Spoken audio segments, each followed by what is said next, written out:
Good afternoon, and welcome to today's Inclusion Works DSP Recognition Week webinar.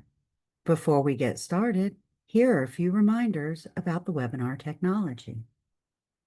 Please make sure you're using a computer or smartphone connected to the internet and the audio function is on and the volume is turned up. Please be sure your microphone is muted for the duration of the call.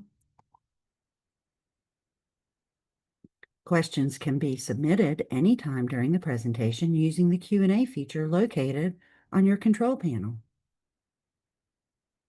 American Sign Language interpreters and closed captioning options are available for today's event. The American Sign Language interpreters for today are Danette Steelman Bridges and Susan King Lanier. For closed captioning options, select the closed caption feature located on your dashboard. To adjust the video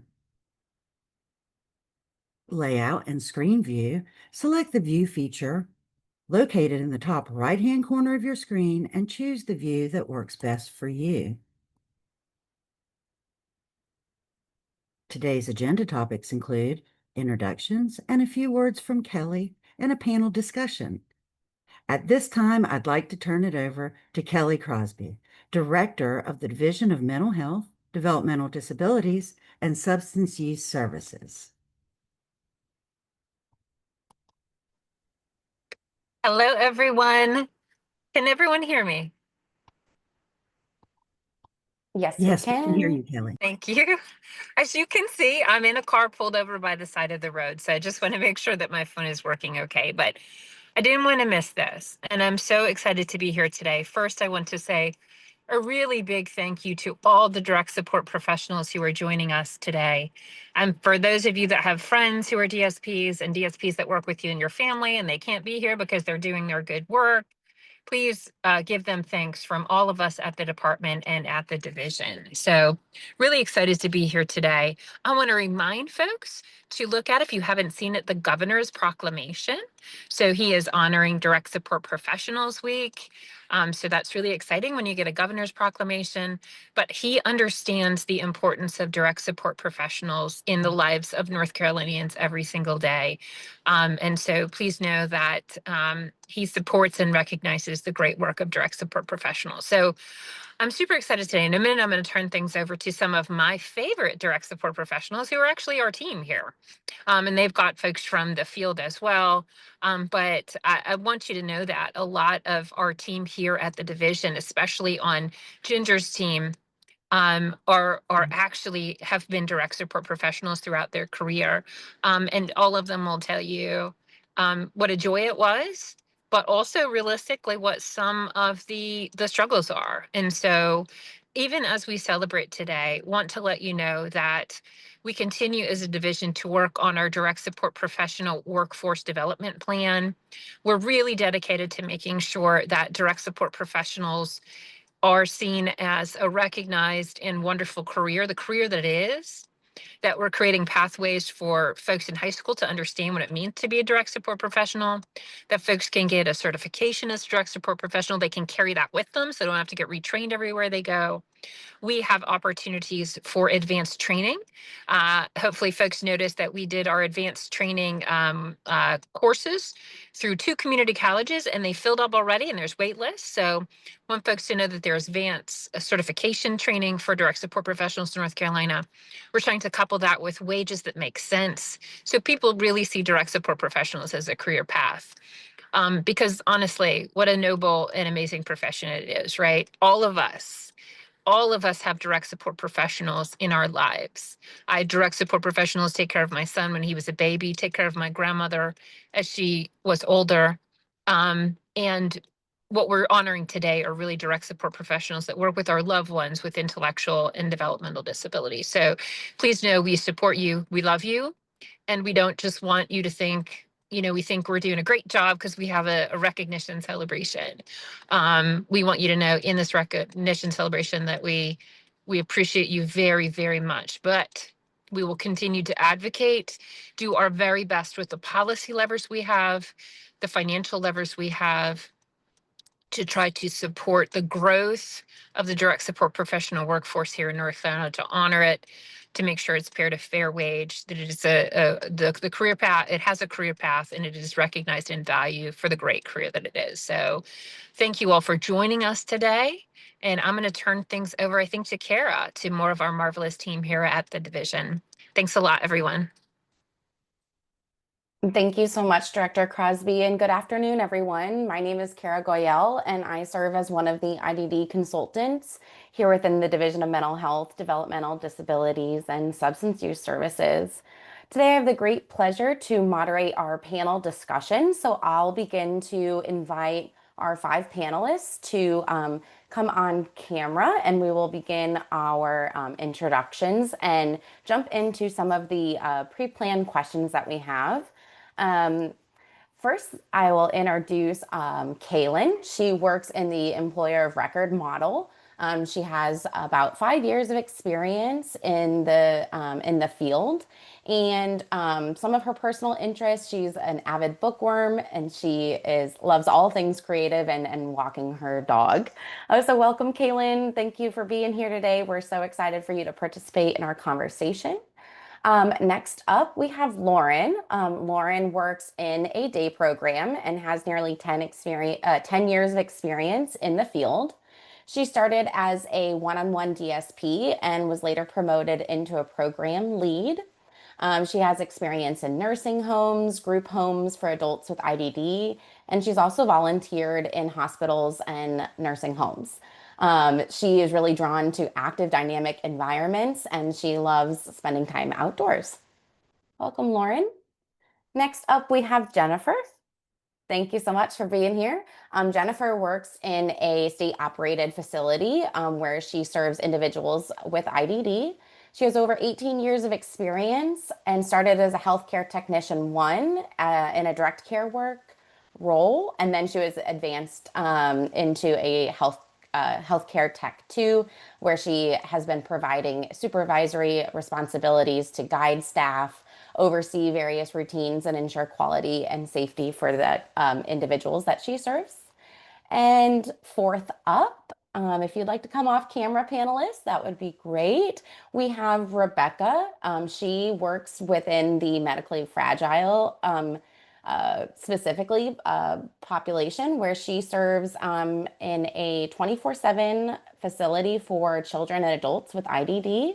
She's just coming back from maternity leave. She's a super mom to a mom of 2 children, and she enjoys hiking and traveling.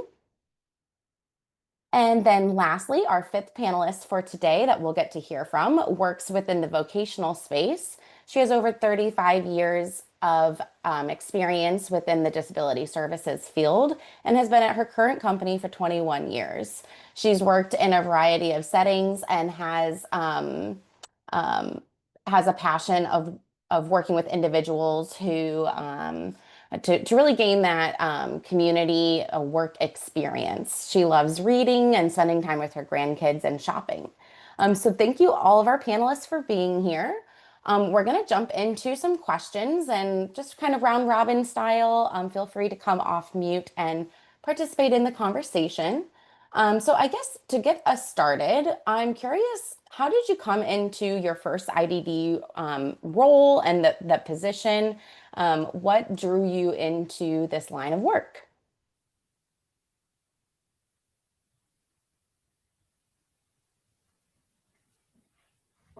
Well, I guess I'll go. I've always had a passion for helping people, and I've had family members working in the industry for a while.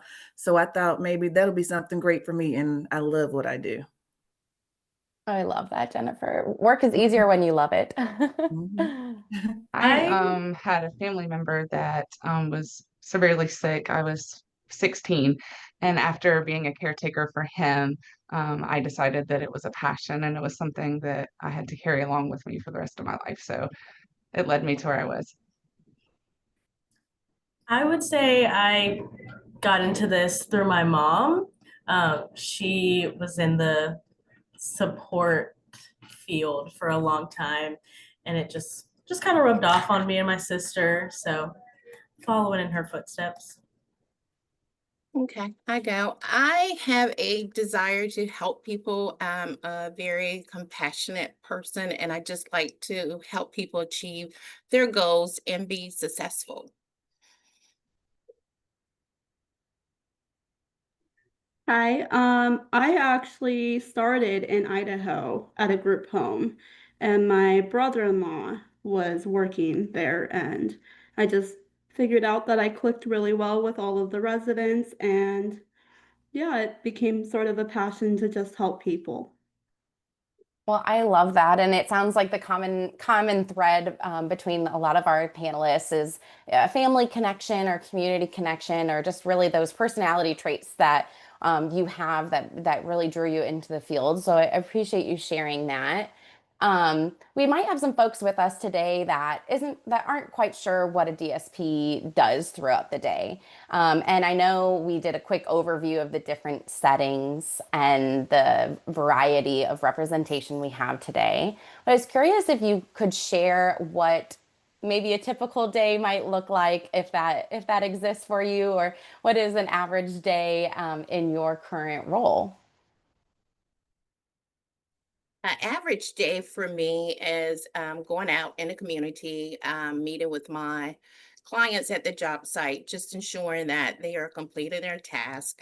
I meet with employers to discuss progress with the clients, and I also have meeting with stakeholders to update them on our clients' progress. A typical day in my day program looks like art class, cooking class. Today we go bowling. We also work on personal and independent skills, as well as like brushing your teeth or independent skills. My typical day is I figured out with my specific client is we do really well with the schedule. So we have chores that we get out of the way. He has personal goals that he has to achieve. Our big one right now is language skills and trying to expand his communication and whatnot. So, and yeah. I would say a typical day for ours, it's really not a typical day. I work with medically fragile children. So we have a school program that we go to. They go from their bedroom to school, and they get one-on-one care. We also have a nurse that is with them around the clock. So it's a beautiful thing, but they are learning and growing. We don't have one-on-one, but we are very close-knit in the community that we have. So there's someone with them at all times, teaching them and helping them. So. For me, a typical day is going in, doing daily living skills, bathing, grooming, leisure, dining, etc. We prepare meals, go on outings, and promote independence all day. I love that. Yes, a lot of common answers with working on those independent skills, working towards those goals that each individual might have. And thank you for sharing a little sneak peek in what your day might look like. Um, Another thing I think that is really relevant to the DSP workforce is knowing how to apply to the job. And so I was curious, how did you stumble into your current role, and what was the application process like for starting your job?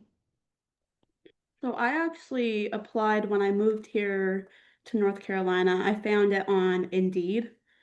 Mhm. And I just interviewed for the phone at first, over the phone, and then I came in person, and that's just it went on from there.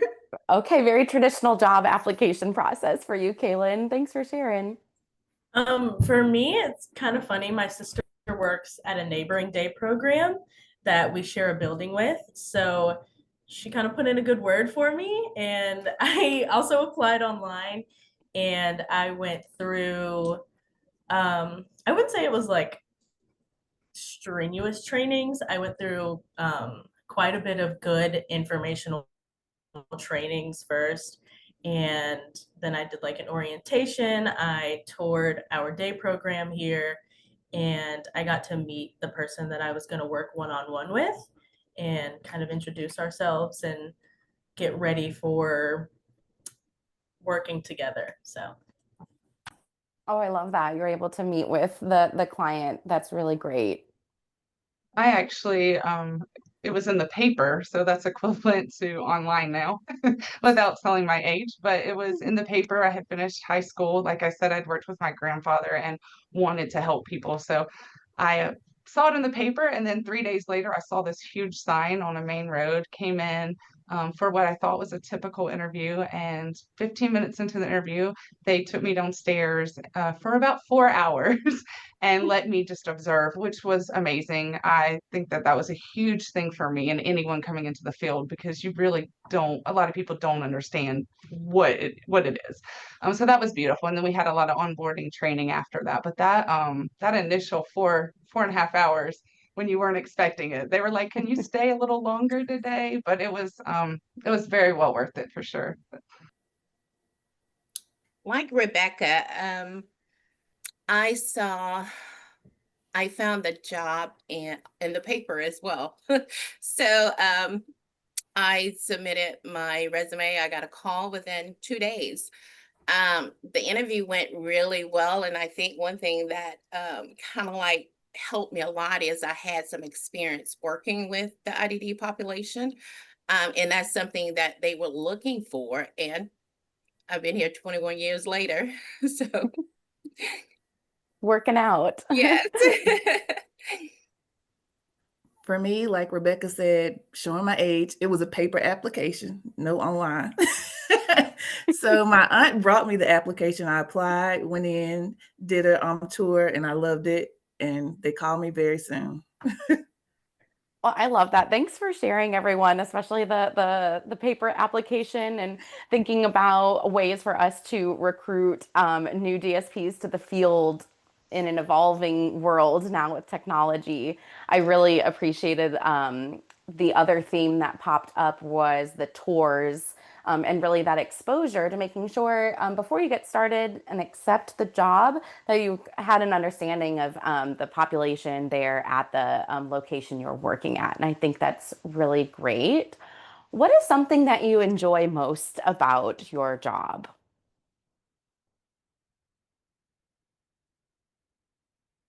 To me, it's the relationships that I've built with my individuals. That's my favorite thing about my job, those meaningful relationships. Mm-hmm. I think with me as well, building the relationship with the clients, also the employers. I enjoy that part of the networking as well. I agree. I think we're all here for the residents. That's what brings us to work every day.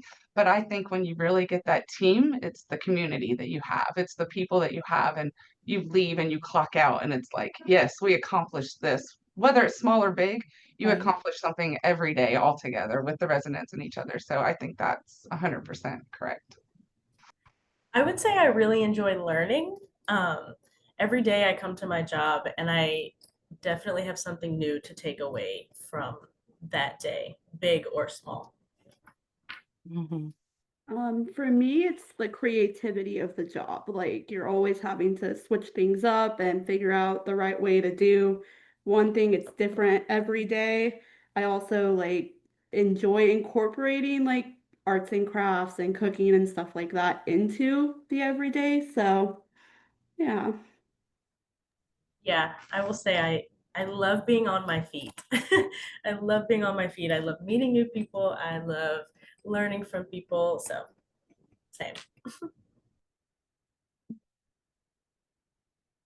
Well, that's fantastic, and I think that's how exciting to have a job where it's not the same old every day, and you're able to kind of creatively problem solve some new experiences for the individuals you serve. So thanks for sharing that. And I wonder if anyone has like a special moment or memory or a story where you felt especially proud of your work, and of course, if you can remember to keep some confidentiality and use maybe an alias if you do choose a name. But what is a story that will really stay with you throughout your experience in this field?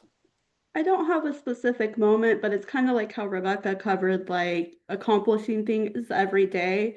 You will work on these specific things over and over with the individual, and the moment that they get it independently, language, like I said before, is like a huge thing at my job, and we'll work on like expanding sentences. And one day I'll hear like a 10-word sentence, which doesn't seem like much to any of us, but just hearing it and just being like, oh my gosh, like I think that's just amazing to be a part of. And I don't think it's one moment. We've all been in the field pretty long. If we added it all together, it would be well over 100 years.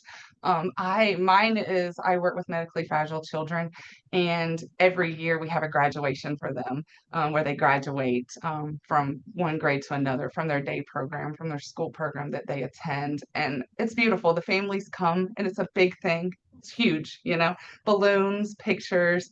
They're in their little outfits. When they're actually graduating, they're in cap and gown. And I think that is just huge. That is just that we can do that here at this facility, that they have that accomplishment. We're accomplishing things with them every day, but that's something that the family, and they get to brag on to their family. It's like, oh, we did this all year. So Yeah, I would also agree. I don't have a specific moment.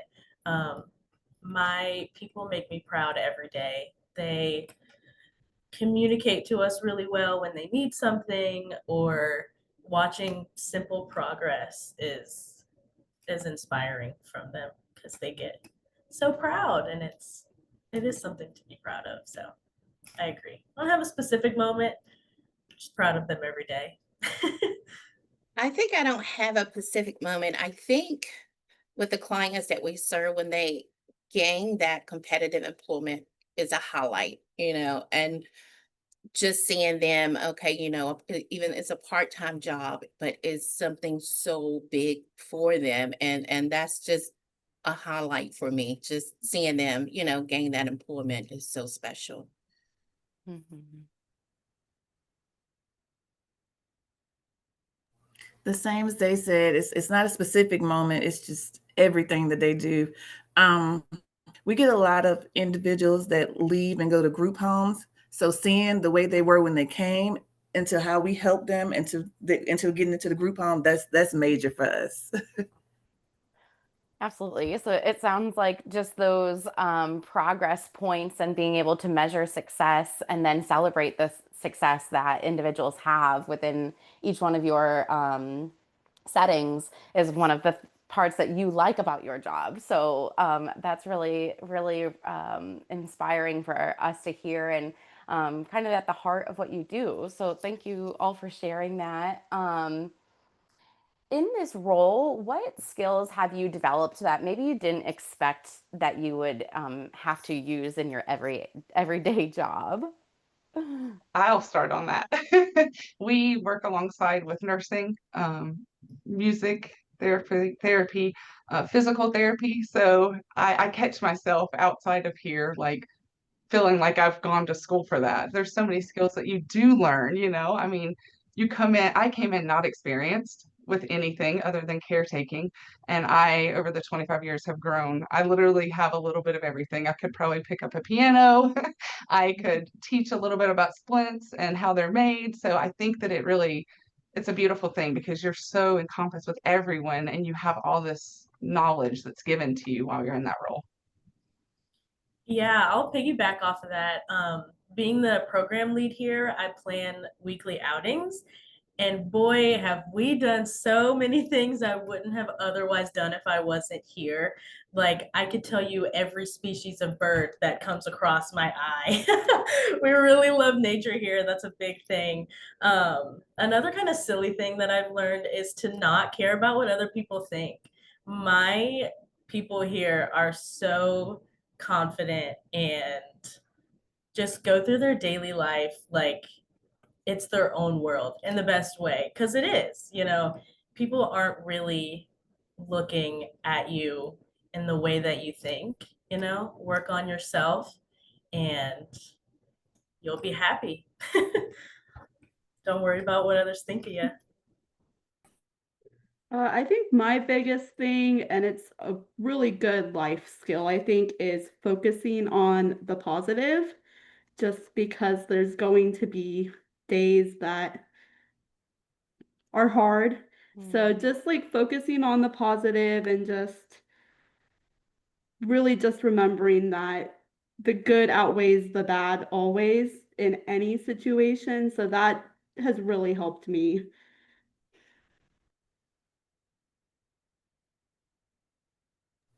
I've got a lot of leadership and mentoring skills that I didn't think I would have when I first came in. Now it's like everyone depends on me. So it's like I've learned a whole lot.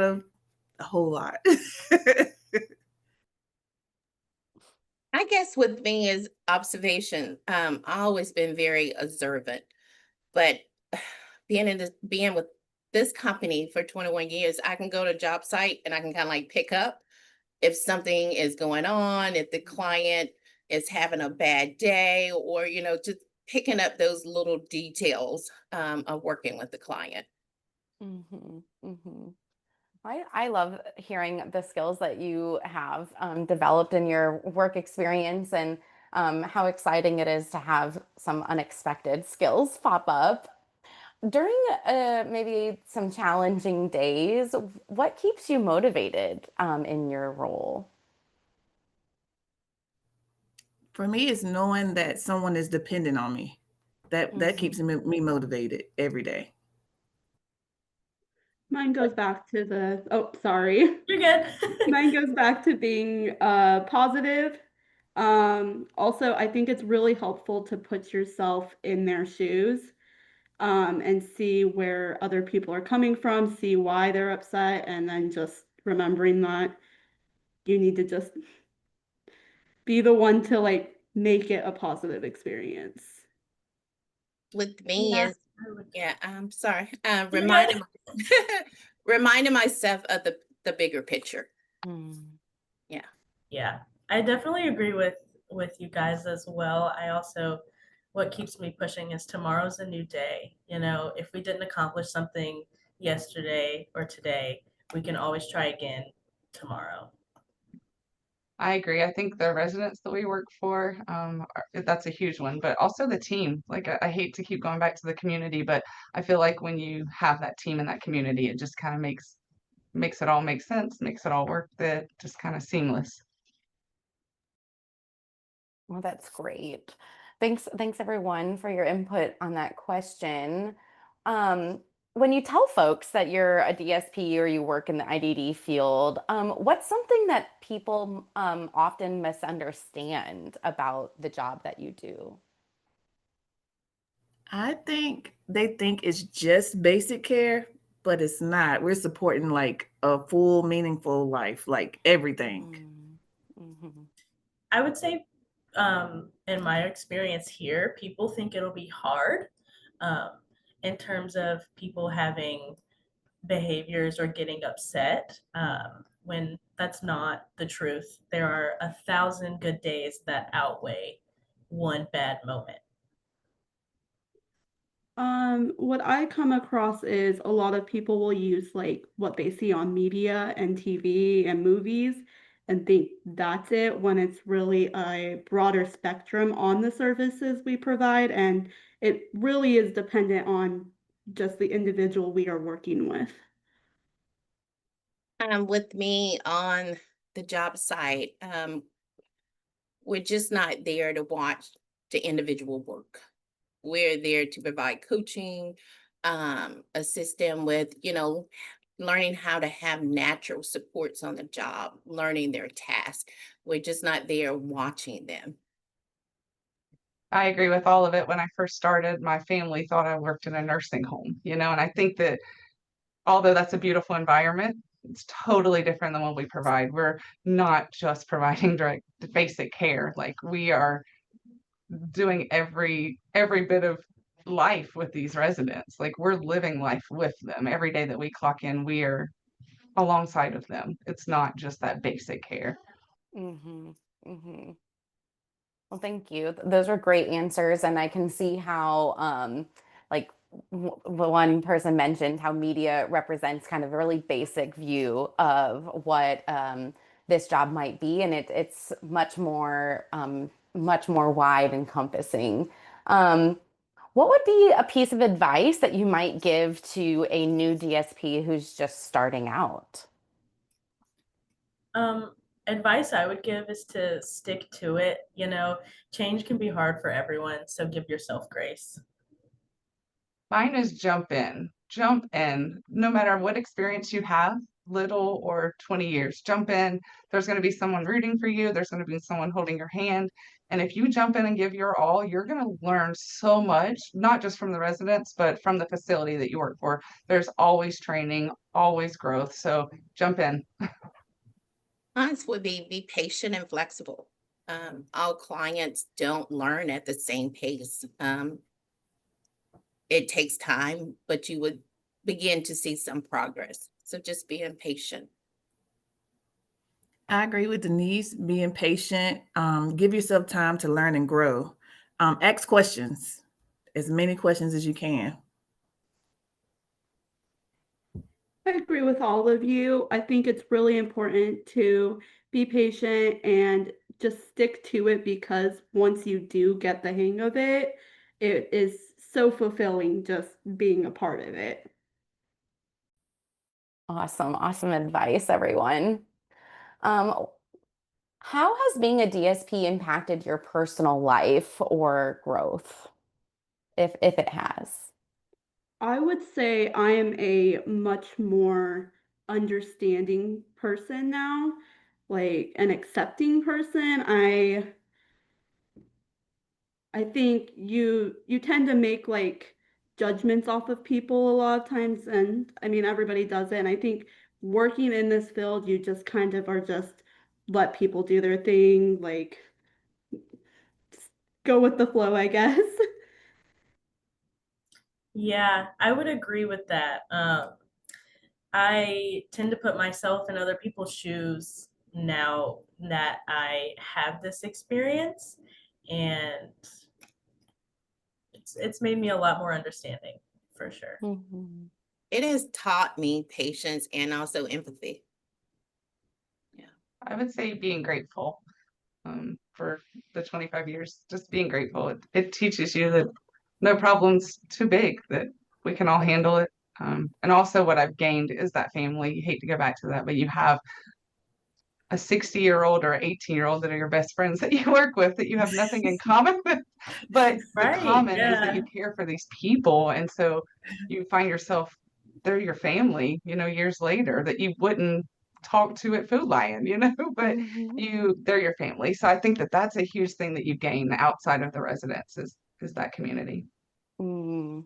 Oh, I love that. And just kind of that shared human experience and some of the takeaways from your work day coming into your everyday life outside of work. And I think that's really beautiful. Thank you for sharing. When it comes to appreciation, what does it mean to you, and how do you think, or how do you like to be recognized? How can we better recognize the field and the workers that are a part of this community? I can start. I feel like it's being valued, feeling to me, you feel valuable. You feel like you're not just a number. Our facility does a great job, and I know a lot of facilities do. One of my main things is attendance recognition. I think that's huge because you want your staff to be present, and these residents rely on you, right? So, like recognition, we do a really good job here of like gift cards for attendance. We have monthly like above and beyond employees where you get a special parking space and a small gift card. But it really doesn't take much to make someone feel recognized. We get it from the residents. It's just that small thing that kind of pushes people to do better. So Yeah, I would agree with that. We do those kinds of things here as well. A lot of verbal praise. We'd love to tell people they're doing a good job. So just being told I'm doing a good job, being valued, getting a special parking spot is super, super rewarding. So yeah. I agree with both of those. I think it's really important to recognize, just because it helps to motivate people. I myself do really well with like words of recognition, so I try to incorporate that into my everyday. So, Yeah, I pick it back, just feeling valuable, even with my staff. If I see something, I shoot an email, just letting them know, I really appreciate the work that you're putting in, just feeling valued. Yeah, like they said, being seen and valued. And sometimes a simple thank you is enough. Well, I love that, and I feel that especially the governor's proclamation that has been made this week as the DSP Recognition Week. I'm hoping that that does kind of shine a light on the field and does make people feel appreciated and valued and seen. So thank you all for being here today. We've got one last question. I'm curious if this is your only paid job or do you work multiple jobs? What does that look like for you personally? For me personally, this is my only paid job. Okay. Does anyone work Same. a second job? This is my only job. This is I- my only job. I actually am a dental consultant. I went to school for dental hygiene, and it was something that I was able to do while I worked at Holy Angels. But I will never leave. I'm here 2 days a week. I actually came off of maternity today, but I'm not at my other job and for a few more weeks. But I really missed my people, I missed my residents and my staff. So I do that from home, and then I come in as needed direct care. But over the years, I've been full-time here. I was full-time about 11 years. So Okay. Well, thanks for sharing, because we know that the DSP space has different kind of work schedules and people kind of fill their time differently. So thanks everyone for sharing that. And thank you for the panelists for spending your time and thoughts with us today, sharing with us the things that you enjoy about your work and the ways that we can maybe better recognize the DSP workforce. So thank you so much. I will ask for us to put the slides back up. I want to share an opportunity for additional DSPs to share their story. And panelists, if you would like to go off camera, that's perfectly fine as we transition.